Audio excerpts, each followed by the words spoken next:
पाकिस्तान में अभी सियासी उथल पुथल चल रही है और इमरान खान की विदाई लगभग तय मानी जा रही है। अब क्या है पूरा माजरा और क्यों खान साहब को गद्दी छोड़नी पड़ सकती है और कौन होगा पाकिस्तान का अगला वजीर आज़म और भारत पर इस घटनाक्रम का क्या असर पड़ेगा, इसी बात पर आज चर्चा करेंगे।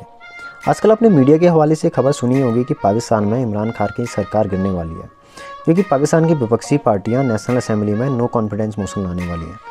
अब पाकिस्तान में अगर कोई सियासी उठापटक होती है तो कहीं ना कहीं भारत की नज़र भी उस पर होती है, क्योंकि भारत को भी उसी प्रकार से अपने रणनीतिक बदलाव करने होते हैं। लेकिन अभी नो कॉन्फिडेंस मोशन होता क्या है, इसे कब और किसके द्वारा लाया जा सकता है, इसे थोड़ा समझते हैं। नो कॉन्फिडेंस मोशन यानी अविश्वास प्रस्ताव, यानी जब विपक्षी पार्टीज को लगता है कि सरकार के पास बहुमत नहीं है या सदन में सरकार विश्वास मत खो चुकी है। सिंपल शब्दों में कहूँ तो जब विपक्षी पार्टियों के पास रूलिंग पार्टी से अधिक मेंबर्स होते हैं तो वह अविश्वास प्रस्ताव ला सकती है। इसे ही नो कॉन्फिडेंस मोशन कहते हैं। अगर भारत के हवाले से कहूँ तो भारतीय संविधान के अनुच्छेद 75 में कहा गया है कि केंद्रीय मंत्रिपरिषद लोकसभा की प्रति जवाबदेह है। मतलब कि सदन में बहुमत होने पर ही मंत्रिपरिषद यानी सरकार बनी रह सकती है।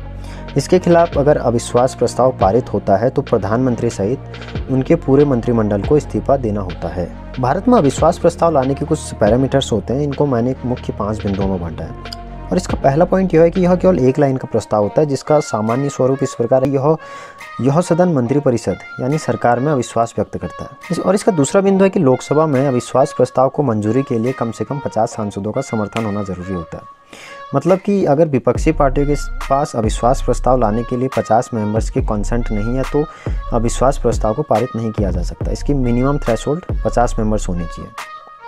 इसका तीसरा पॉइंट है कि इसे मंजूरी मिलने पर रूलिंग पार्टी या गठबंधन को यह साबित करना होता है कि उसके पास सदन में ज़रूरी समर्थन प्राप्त है। और इसका चौथा पॉइंट यह है कि इसमें वोटिंग के लिए केवल लोकसभा के सांसद ही एलिजिबल होते हैं, यानी कि राज्यसभा के सांसद वोटिंग के लिए एलिजिबल नहीं माने जाते।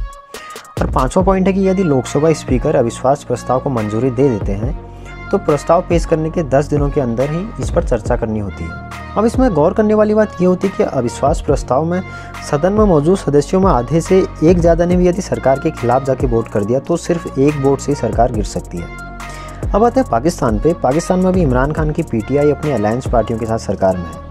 वैसे तो कुछ और छोटी पार्टियां भी पीटीआई के साथ जुड़ी हुई हैं, लेकिन उनके मेंबर्स की बहुत ज़्यादा संख्या नहीं है।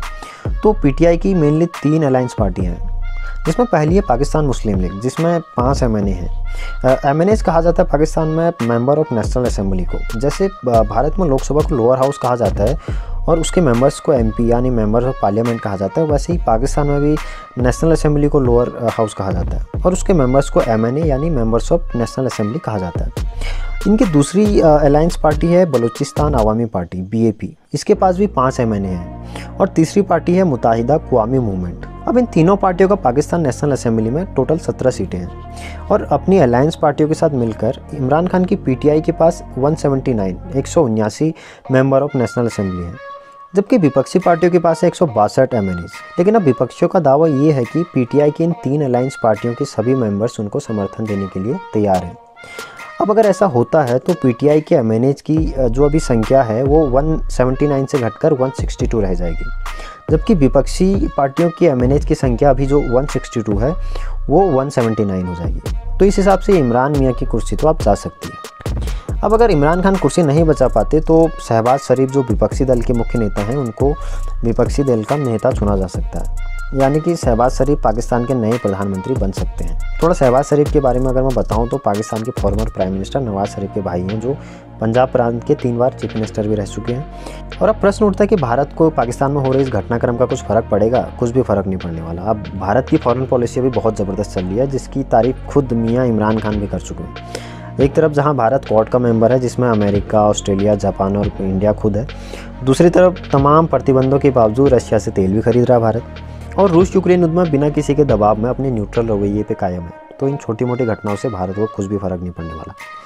तो फ्रेंड्स, ये था पाकिस्तान में चल रही पॉलिटिकल अप डाउन्स पे एनालिसिस। अगर आपको ये वीडियो अच्छी लगी है तो चैनल को ज़रूर सब्सक्राइब करें, ताकि मैं भी मोटिवेट होता रहूँ आगे और इंटरेस्टिंग टॉपिक पे वीडियोस बनाने के लिए। तो इस चैनल को ज़रूर सब्सक्राइब करें और बेल आइकन को हिट करके वीडियो को ज़रूर लाइक करें। Thank you.